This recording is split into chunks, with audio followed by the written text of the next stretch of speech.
This is a Baglama Saz. It's from Turkey, and I guess I'll describe it to you. You can see that it's got friction pegs and a bunch of strings. There are 7. They're arranged in 1, 2, 5. No, 3. 3 courses. This course usually has 2 strings. It's only got 1 right now because one of my strings broke.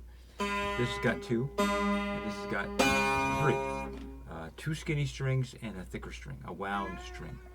I think the wound string on these is like a 15, and I just can't, even with Baglama Saz strings, I can't seem to find 15s.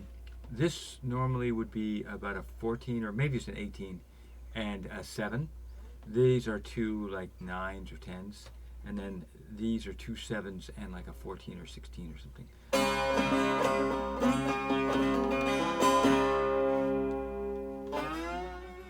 And you might notice also that the frets are not what you would normally find on a banjo or a bass or a very unlike the frets on a violin. For some, I definitely noticed that.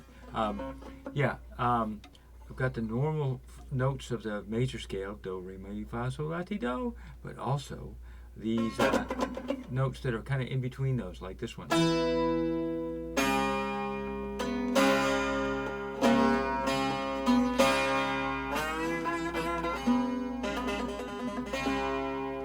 I love, I mean, those 2 notes, if it's all I could do on this, I would still enjoy this.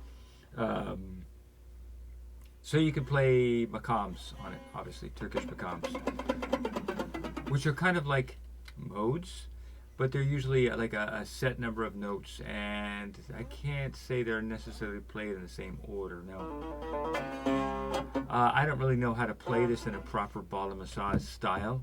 There's a whole school, I mean, there are Baglama Saz schools, there are TV shows in Turkey devoted just to the Baglama Saz. Normally people play the pick, although there is a version of playing called Selpi, where people use their fingers.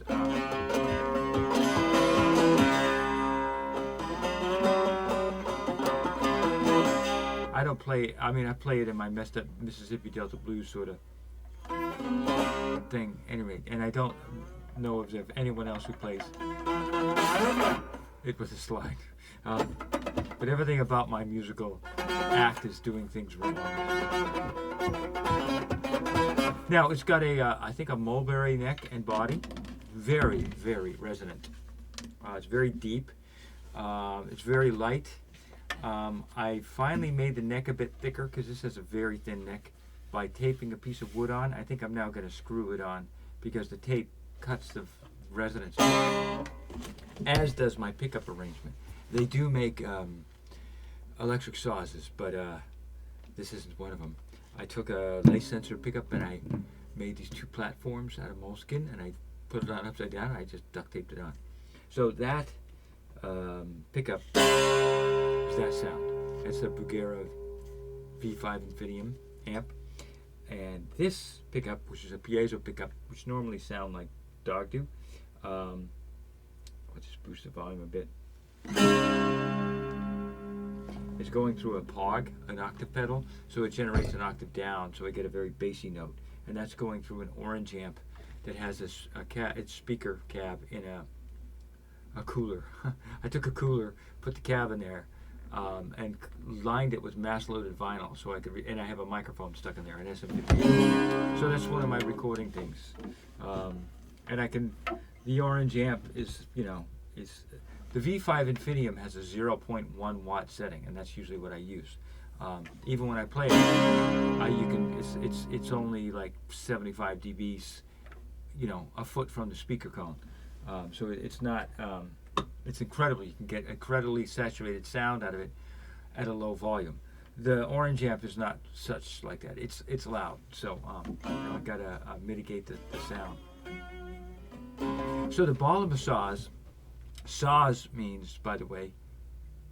Oh, this is the second time I've made this video because I made it without my microphone because my battery's dying. Saz means instrument, and Baglama means tied on. So the frets are tied on with sort of like a nylon cord. I think they used to use gut and some do use gut. And it's similar to a sitar in Iran, the Persian instrument. Sitar, tar in Persian means string, or is it pre-Persian? I'm not sure. But in Persia, tar means string, but it may come from a pre-Indo-Iranian language.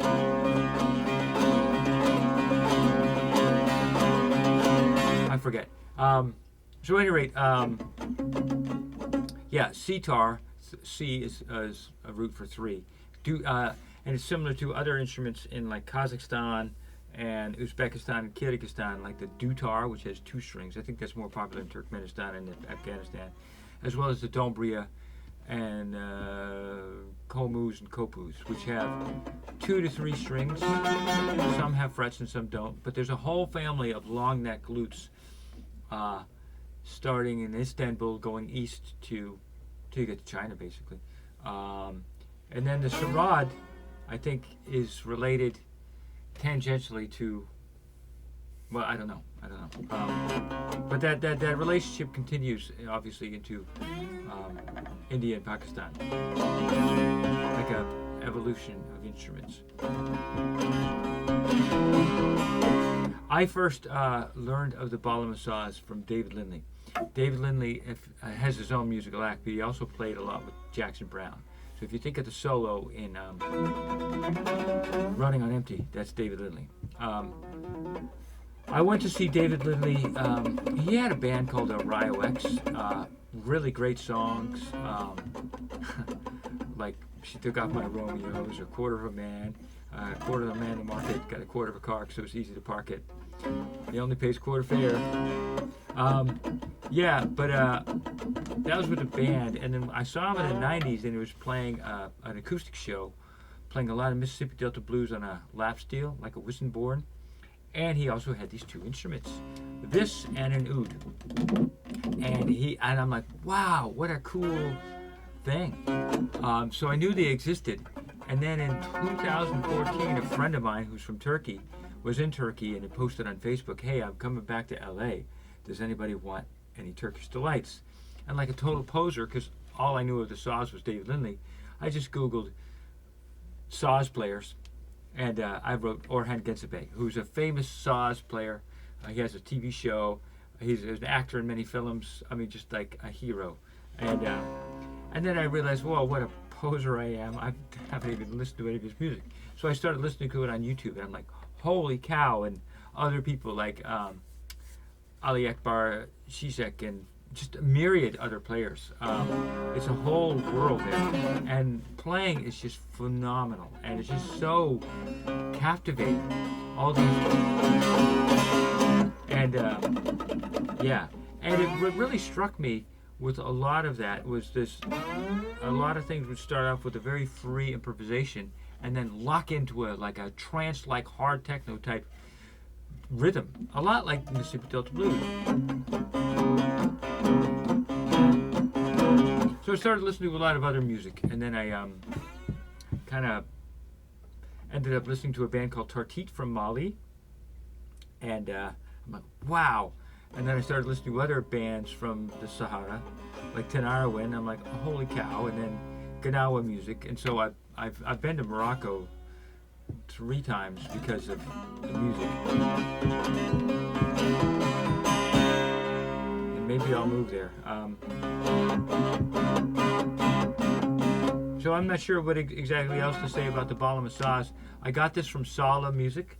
They sell sazes. I have another one too that I got last summer. Because I wanted a thicker body and I wanted regular tuners. Or a thicker neck rather. But this has got such a thick body it actually bothers my shoulder because I've wrecked my shoulders crashing in races, and I've had bilateral torn labrums, so like the having my arm out here kind of bugs my shoulder. So I'm looking for something similar with a skinnier body. I may end up getting a sitar. Okay, it's todo para mí. I'm at 10 minutes.